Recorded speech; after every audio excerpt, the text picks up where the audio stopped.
One shot and national pain beyond measure in the murder of Charlie Kirk. And now this. Good morning, ladies and gentlemen. We got him. The announcement from Utah's governor touched off relief and a firestorm of inquiry. Who is Tyler Robinson? The Utah Board of Higher Education called him a third-year student in the electrical apprenticeship program at Dixie Technical College and said he received concurrent enrollment credit at a university while in high school. This is not going to be one of your clients. Absolutely not. There's no way they're going to give him bail. Heather Page, bail bondswoman, suspects Robinson is in a solitary cell and other inmates know he's here. Oh, absolutely. Gossip goes crazy inside that jail, yeah. They know. Oh yeah, I'm sure of it. Prosecutors began reviewing evidence today. They say they will file charges against Tyler Robinson on Tuesday, and he'll see a judge that afternoon.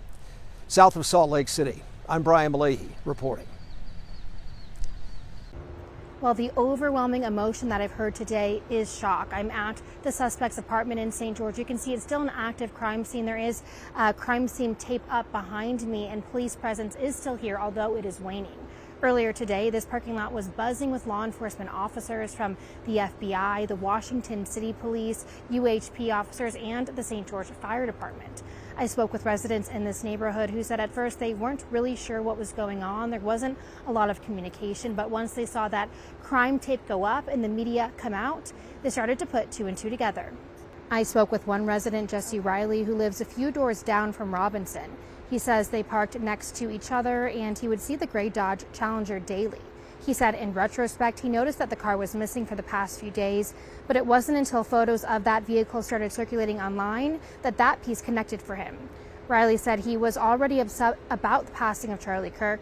To know his neighbor may have been responsible has been hard to process. Obviously there's, the thoughts that kind of go through your mind of why it happened in Utah probably, versus obviously not just because he lived here, but maybe a Utah event is going to be more lax on security. Everybody's a little bit more pumped up that Charlie Kirk's in town because, we're all seeing from a common viewpoint. So the last thing we're thinking is that there's going to be somebody of an opposite viewpoint, there to do harm. So that was, what was really hard to wrap my mind around initially.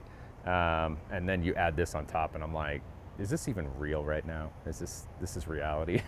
We also learned this morning from police reports and Governor Cox that Robinson's family said that he started to get more political over the past few years. They also told law enforcement that Robinson was aware that Kirk was coming to Utah on his college tour and that he said he disagreed with Kirk and his teachings.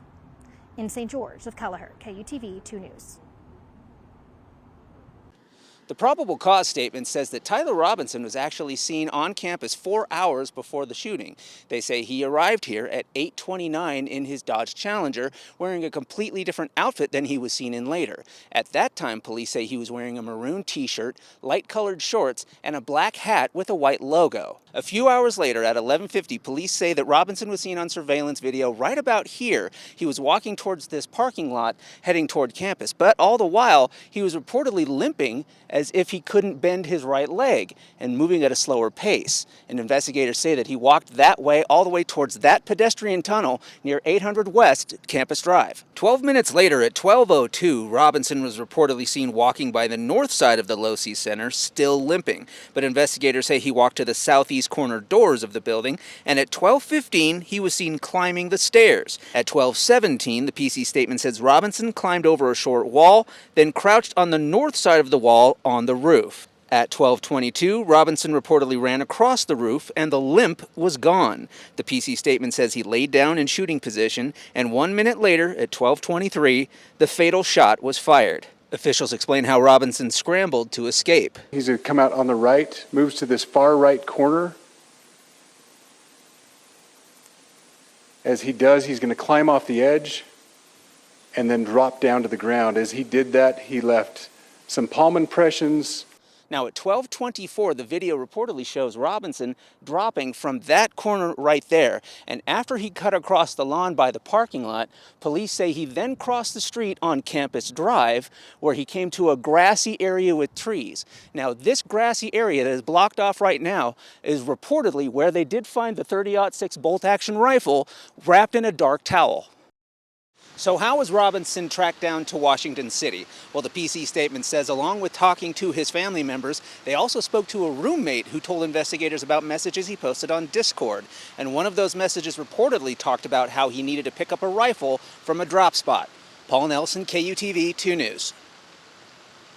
How can we possibly coexist with people who want to kill you? Conservative activist Riley Gaines says she's still processing Charlie Kirk's death.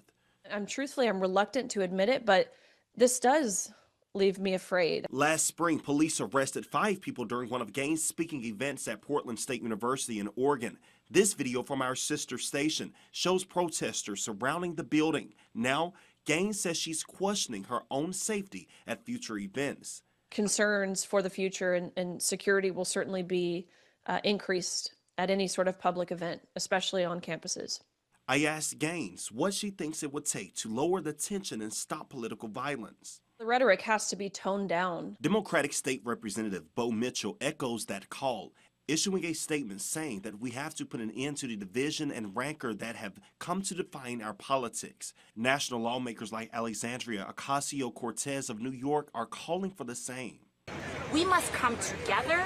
Our responsibility is to de-escalate this environment, to reduce the level of chaos that is at risk right now in this country, so that we can, first and foremost, increase the level of safety that people can feel in this country. And then we can move forward together. As the investigation continues, some members on both sides say lowering the temperature in public discourse may be one step towards making politics safer for everyone.